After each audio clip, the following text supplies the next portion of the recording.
کل انشاءاللہ رمضان کا آخری جمعہ ہے، ابھی بھی آپ کے ساتھ وقت ہے، اپنے قرضوں کو معاف کروانا ہے۔ اگر آپ کے دل میں خواہشات ہے، جائز خواہشات ہے، ان کو پوری کرنا ہے۔ کوئی پریشانی ہے اس کو ختم کرنا ہے۔ کوئی جاب جس کی نہیں لگ رہی ہے ان کو جاب چاہیے خدا کے واسطے۔ کل رمضان کا آخری جمعہ ہے، یہ آپ کے ساتھ چانس ہے۔ اس جمعے میں اگر آپ نے ایک دعا پڑھ لی جو نبی کریم صلی اللہ علیہ وسلم نے سکھلائی ہے، انشاءاللہ جاب چاہیے، اللہ تعالیٰ جاب دے گا۔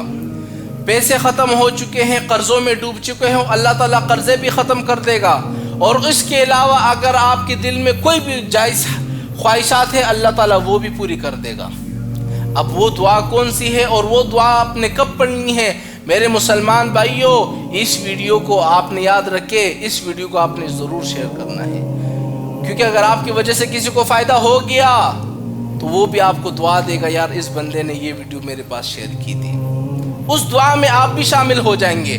اب وہ دعا کون سی ہے؟ اور وہ دعا اپنے جمعے کے دن میں پڑھنی ہے۔ کب پڑھنی ہے؟ جب امام صاحب ایک خطبہ دے دیتا ہے نا، اور اس خطبے کے درمیان میں جب 2-3 سیکنڈ کے لیے بیٹھ جاتا ہے، اس درمیان میں آپ نے وہ دعا پڑھنی ہے۔ اور وہ دعا کون سی ہے؟ اللہم اکفنی بحلالک عن حرامک واغننی بفضلک عمن سواک۔ اس دعا کو اگر آپ ایک جمعے میں پڑھ لیتے ہو، انشاءاللہ اگلے جمعے تک قرضے ہیں ختم ہو جائیں گے، پریشانیاں ہیں ختم ہو جائیں گے، کوئی دل میں خواہش ہے اللہ تعالیٰ اگلے جمعے تک پوری کر دے گا۔ اس لیے میرے بھائیوں، یہی آخری جمعہ ہمارے پاس بچا ہوا ہے رمضان کا۔